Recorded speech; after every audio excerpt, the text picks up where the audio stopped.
আপনারা সবাই ভালো আছেন। আজকে যে ফাংশন দেখাবো সেখানে আমরা এই চারটা ফাংশন দেখাবো। এটা হলো averageA, averageif এবং averageifs। তো এই ফাংশনগুলো দেখানোর জন্য এখানে একটা ডাটা টেবিল আমি তৈরি করছি। সেখানে এখানে ইন্ডেক্স 1 2 3 4 এরকম করে আমি দেখালাম যে 100টা পর্যন্ত আছে, এবং তার পাশে যেটা দেখাইছি সেটাতে হলো ওয়েট, বিভিন্ন মানুষের ওয়েট। ধরেন 58, একজন 1 নম্বর যে লোকটা আছে সে ধরেন তার ওয়েট 58, 57, 56 এরকম করে এখানে কিছু ওয়েট দেখাইছি। এখানেও 100টা ডাটা আছে। আবার ধরেন একটা সাইজ, তার শারীরিক কি size, ML, XL, S, MM এরকম করেও আমার 100টা এখানে ডাটা আছে।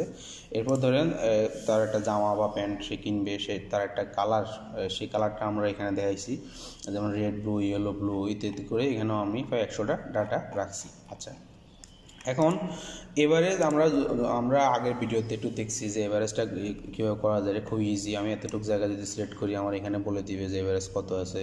বা আমি যদি এখানে ফাংশন দিয়ে করতে যাই, এখানে আমি ইকুয়াল ফাংশন দিলাম, দিয়ে এই ওয়েট টাকে দেখালাম যে এই ঘরটা দিয়ে এখন এখানে একটা প্রথমে আমাদের লিখতে হবে এভারেজ। এই যে এভারেজ আসার পরে এই যে এখানে অনেকগুলো আছে, তো আমি এখানে এভারেজটা সেট করলাম, ট্যাব ক্লিক করার পরে এখানে তাকে দেখাইলাম যে সে বলতেছে নাম্বারগুলো কমা দিয়ে দেখাতাম। কমা দিয়েও দেখানো যায় বা কোলন দিয়েও দেখানো যায়। তো আমি এটাকে সিলেক্ট করলাম করে কন্ট্রোল শিফট এবং ডাউন এরো চাপ দিলে দেখেন যতগুলো ডাটা আছে সবগুলো ডাটা অটোমেটিক্যালি নিয়ে ফেলছে সি থেকে C102। এখন আমি ব্র্যাকেট ক্লোজ করলাম, এন্টার চাপলাম, দেখেন সে বলতেছে 64.68।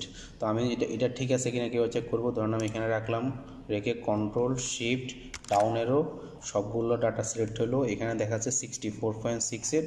তো আমি যখন উপরে যাচ্ছি তখন এখানে দেখাচ্ছে 64.68, তার মানে সে এভারেজটা ঠিকঠাক দেখালো। আচ্ছা, এটা হলো সবচেয়ে সিম্পল এভারেজ। আমি যতটুকু ডাটা সিলেক্ট করতে চাই ততটুকু জায়গা আমি যদি এতটুকু জায়গায় দেখাই দিই তাহলে সে এতটুকু জায়গায় করবে। যেমন ধরেন আমি এখানে এই জিনিসটা কেটে দিয়ে তাকে বললাম যে এই ঠিক এতটুকু জায়গাকে তুমি এভারেজ করো, C3 থেকে C13 ইকুয়াল দিলাম, সে এখানে যেই এভারেজ পাইছে সে সেটা দেখাইছে। আচ্ছা, এটা হলো সবচেয়ে সিম্পলেস্ট ফর্মের এভারেজ। এখন এভারেজের সাথে আরেকটা ফাংশন আছে, এটা হলো averageA। অ্যান্ড এভারেজ এটা আসলে কি? এটা হলো এভারেজ কাউন্ট করে হলো নিউমেরিক্যাল ভ্যালুগুলো নিয়ে, সেগুলো সব যোগ করে গড় যতগুলো ডাটা সবগুলো ডাটা যোগ করে এবং যতগুলো ডাটা তাকে দিছি কাউন্ট সে যোগ করে সেটা দিয়ে ভাগ করে। মানে ধরেন আমি এতটুকু পর্যন্ত সিলেক্ট করি 10টা, দেখেন এখানে দেখা যাচ্ছে কাউন্ট 10 আর এগুলো সবগুলো যোগ করার পরে সে 711 পাইছে। ঠিক আছে, তো 711কে সে 10 দিয়ে ভাগ করছে, 71.1 পাইছে। সেটা হলো তার এভারেজ। এটা করে এভারেজ বের করে। আর এভারেজ এতে যেটা করে সেটা হলো অ্যাকচুয়ালি সে টেক্সটকে কাউন্ট করে। এখানে যে টেক্সটগুলো আছে এই টেক্সটগুলো কাউন্ট করে। যেমন ধরেন আমি এখানে যদি একটা এভারেজ করি, একই জিনিস, খুব একটা লাগে না, তারপরও দেখাচ্ছি। averageA আমি ট্যাব দিলাম, ধরেন এখানে আমি সিলেক্ট করলাম এবং কন্ট্রোল শিফট ডাউন এরো দিলাম, সবগুলা সিলেক্ট করে ফেললো। এখন আমি ব্র্যাকেট ক্লোজ করে দেব, এন্টার চাপলাম, সে 0। এখন 0 দেওয়া যাচ্ছে কেন? দেখেন এখানে যে টেক্সটগুলো আমি করছি, ইনপুট দিছি ডাটাগুলো, এই টেক্সটগুলোকে সে প্রত্যেকটাকে ধরে নিয়েছে 0 হিসেবে। তো 0 হিসেবে যদি ধরে নেয়, এখানে টোটাল কতগুলো ঘর? 100টা। তো সে এগুলো সবগুলোকে যখন যোগ করার পরে তখন সে কী পায়? ধরেন কন্ট্রোল শিফট ডাউন এরো দিলাম, সে এখানে আমাকে কি দেখাচ্ছে দেখেন, কাউন্ট 100। মানে সে 100টা ঘর সিলেক্ট করছে, 100টা এখানে ডাটা আছে, কিন্তু কোনো ডাটারই কোনো ভ্যালু নাই, এগুলো সব 0 হিসেবে ধরছে। 0 সবগুলো যোগ করলে 0, 0কে 100 দিয়ে ভাগ করলে 0, তো সেটাকে সে অ্যাভারেজ হিসেবে দেখাচ্ছে। তো এটা খুব একটা কাজে লাগে না, এটা একটা ফাংশনের জন্য দেখালাম। এবার আসেন সবচেয়ে ইম্পর্টেন্ট জায়গাটা, সেটা হলো এভারেজ ইফ করতে গেলে কি করতে হবে? আমি এখানে ধরেন সমান দিলাম, দিয়ে লিখলাম যে এভারেজ ইফ, সিলেক্ট করলাম, ট্যাব চাপলাম, এভারেজ ইফ আসলো। এখন তার এখানে বলছে রেঞ্জ, আমাকে রেঞ্জ দেখাই দিতে। তো আমি তাকে একটা রেঞ্জ দেখাই দিই। যেমন ধরেন এখানে যে রেঞ্জটা আছে, এই যে এই ওয়েটের যে রেঞ্জটা, তো আমি এখানে সিলেক্ট করলাম, সিলেক্ট করে কন্ট্রোল শিফট চাপলাম, ডাউন এরো দিলাম, আমার ডাটা সিলেক্ট হয়ে গেল 100টা। এখন তাকে আমি কমা দিলাম, দিয়ে তাকে বললাম যে এখানে যে ডাটাগুলা ভ্যালু 50 থেকে বড় সেই ডাটাগুলোকে তুমি যোগ করো। তো এখন এভারেজ বাই করে, তাহলে আমি যখন এন্টার চাপলাম দেখেন সে আমাকে এখানে বলতেছে 75.526। আচ্ছা, এখন এই মানে ভ্যালুটা ঠিক আছে কিনা সেটা আমি চেক করবো কীভাবে, সেটা চেক করবো হলো এখন আপনাদের আমি শেখাবো, সেটা হলো আপনি ডাটাতে যাবেন, এই যে ফিল্টার অপশানটা, ফিল্টারিং করা। তো আমি প্রথমে এখানে সিলেক্ট করবো, সিলেক্ট করে ফিল্টারে ক্লিক করবো, দেখেন এখানে কতগুলো ড্রপ ডাউন মেনু তৈরি হবে। তো এখানে আমি এই ওয়েটে ক্লিক করব, ক্লিক করে এখানে দেখেন ফিল্টার শো করতেছে। তো আমি কি করলাম, যখন আপনি নাম্বার সিলেক্ট করবেন, এই যে এই ঘরের সবগুলো নাম্বার, সেজন্য এখানে দেখাবে হলো নাম্বার ফিল্টার। আবার আপনি এখানে সবগুলো কিন্তু টেক্সট হিসেবে আছে, তো আপনি এখানে ক্লিক করেন, দেখেন একই জায়গায় দেখাচ্ছে নাম্বার ফিল্টার জায়গায় টেক্সট ফিল্টার, ঠিক আছে। তো এগুলো নিয়ে আমরা বিস্তারিত পরে আলোচনা করবো যখন ফিল্টারের ক্লাস নেব। এখন আপাতত আমি এখানে নাম্বার নিয়ে কাজ করব। তো আমি এখানে ক্লিক করলাম, ক্লিক করে আমি এখানে আমরা এখানে ফর্মুলাতে কী লিখছিলাম যে সে 50 থেকে বড় যে রাশিগুলো সেগুলোকে সে যোগ করছে, সে কীভাবে যোগ করছে সত্য কিনা আমরা একটু দেখবো, যে সে যে আমার এভারেজটা করছে সেটা কারেক্টলি করছে কিনা। তো সেটা দেখার জন্য আমি এখানে গেলাম, গিয়ে নাম্বার ফিল্টার দেখেন এখানে অনেক কিছু, equals, does not equal, greater than or equal, less than equal, মানে সবই আছে, টপ 10 এবং এবারে সবই আছে। তো আমি এখান থেকে গ্রেটার দেনটা সিলেক্ট করলাম, করার পরে দেখেন এখানে অলরেডি লেখা আছে ইজ গ্রেটার দেন। তো আমি এখানে লিখলাম 50। এরপরে আমি তাকে এখানে ওকে চাপলাম, ওকে চাপার পরে সে কী করছে দেখেন, সে এখানে যতগুলো ডাটা সে দেখাচ্ছে, দেখেন প্রত্যেকটা ডাটাই কি গ্রেটার দেন 50 থেকে বড়। তো আমি কি করলাম, এখানে সবগুলো এখানে সিলেক্ট করলাম, কন্ট্রোল শিফট চাপলাম, কন্ট্রোল শিফট চেপে ডাউন আরো দিলাম। এখন সবগুলো সিলেক্ট করার পরে দেখেন সেইখানে টোটাল 76 মানে 76টা ডাটা পাইছে, সেগুলোর এভারেজ পাইছে 75.52। তো এখন আমি উপরে গিয়ে যখন আমি ফিল্টারটা উঠিয়ে দিব তখন দেখেন এখানে লেখা আছে 75.52, তার মানে সে এভারেজটা ঠিকমতো নিছে। এখন আরেকটা ফাংশন যেটা, সেটা হলো এভারেজ ইফের বেলায় আপনি বড় জোর একটা ক্রাইটেরিয়া এরকম দিয়ে, একটা রেঞ্জ একটা ক্রাইটেরিয়া দিয়ে আপনি এভারেজ করতে পারেন। এভারেজ ইফে কি, এটা হলো প্লুরাল নাম্বারের মতো, মানে এখানে আপনি অনেকগুলা ক্রাইটেরিয়া আপনি ইউজ করতে পারবেন। যেমন ধরেন আমি এখানে ইকুয়াল দিলাম, দিয়ে লিখলাম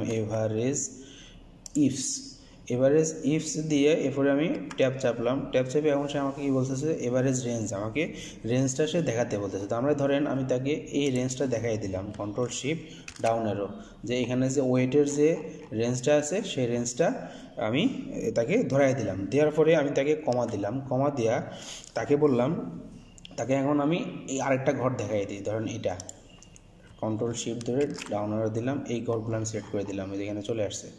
আচ্ছা, এরপরে আমি তাকে কমা দিলাম, কমা দিয়ে তখন তারা কী বলছে, যেমন ক্রাইটেরিয়া 1, যে তুমি কি করতে চাচ্ছ। তো আমি চাচ্ছি যে তাকে এখানে আমি একটা সাইজ বলবো তাকে, যে MXL বা যে কোনো সেটা ডাটা ইনপুট দিব, সে ওই অনুসারে আমাকে এখানে এভারেজ করে দেখাবে। তো আমি এখানে সাইজটা দিলাম, দিয়ে এরপরে আমি এখানে কমা দিলাম, কমা দেওয়া এখন আমি তাকে আরেকটা রেঞ্জ দিব, ধরেন এই কালারের রেঞ্জটা। তো আমি কন্ট্রোল শিফট দিয়ে ডাউন অ্যারো দিলাম, পুরোটা সিলেক্ট হলো, সিলেক্ট হওয়ার পরে এই যে রেঞ্জটা এখানে চলে আসছে। এখন এখানে আমি কমা দিয়ে তাকে দেখাই দিলাম এই ঘরটা, মানে এই ঘরে আমি যে ডাটাটা দিব সেই ডাটাটা নিয়ে সে এভারেজ করে সে আমাকে শো করবে। এখন আমি ব্র্যাকেট ক্লোজ করব, এবার আমি এন্টার চাপবো। এখন দেখেন সে এখানে কোনো ডাটা দেখাচ্ছে না আমাকে। তো ডাটাটা কখন দেখাবে, যখন আমি এখানে আসবো, এখানে এসে ধরেন আমি লিখলাম এখানে সাইজ লিখলাম, যে এখানে যে এই যে এক্সেল সাইজ আছে, তো আমি লিখলাম XL ইকুয়াল দিলাম, এরপর একটা কালার দিয়ে দেবো, ধরেন তাকে আমি দিলাম ইয়েলো কালার,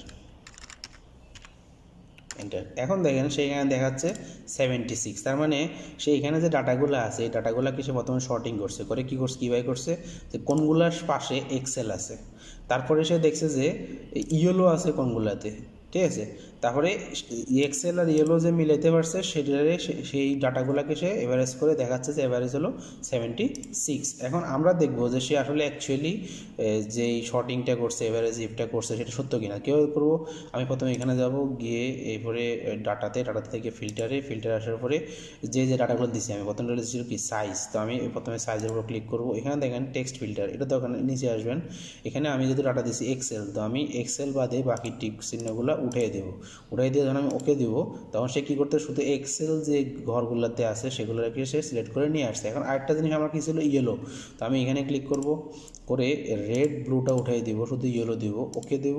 দেখেন এখন সে শুধু এক্সেলগুলো আর যেটার পাশে ইয়েলো আছে এই দুইটা কন্ডিশনের উপরে যে লোকগুলো আছে, যে ডাটাগুলো আছে এগুলো সিলেক্ট করছে, করে এখন এখানে আমি যখন সবগুলো সিলেক্ট করব, দেখেন সবগুলো সিলেক্ট করার পর এখানে লেখা আছে অ্যাভারেজ 76।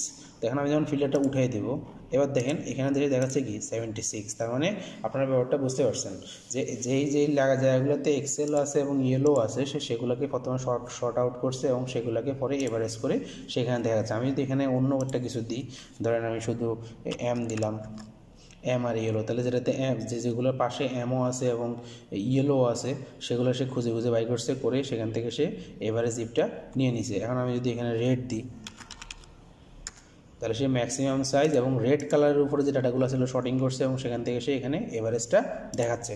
তো বন্ধুরা, আজকে আমি আপনাদের যে ফাংশনটা দেখালাম, ফাংশনের ভ্যারাইটিটা দেখালাম, সেটা এভারেজ ফাংশন, এভারেজ এ দেখালাম, এভারেজ ইফ দেখালাম এবং এভারেজ ইফস দেখালাম। তো আশা করি এরপরে আপনাদের এভারেজ নিয়ে আর কোনো সমস্যা থাকবে না। তো বন্ধুরা, আজকের ভিডিওটা দেখে যদি আপনাদের উপকৃত হন এবং আপনাদের যদি ভালো লাগে তাহলে অবশ্যই লাইক, কমেন্ট এবং শেয়ার করবেন, আপনার বন্ধুদেরকে বলবেন এই ভিডিওটা এবং এই চ্যানেলটার কথা। ধন্যবাদ।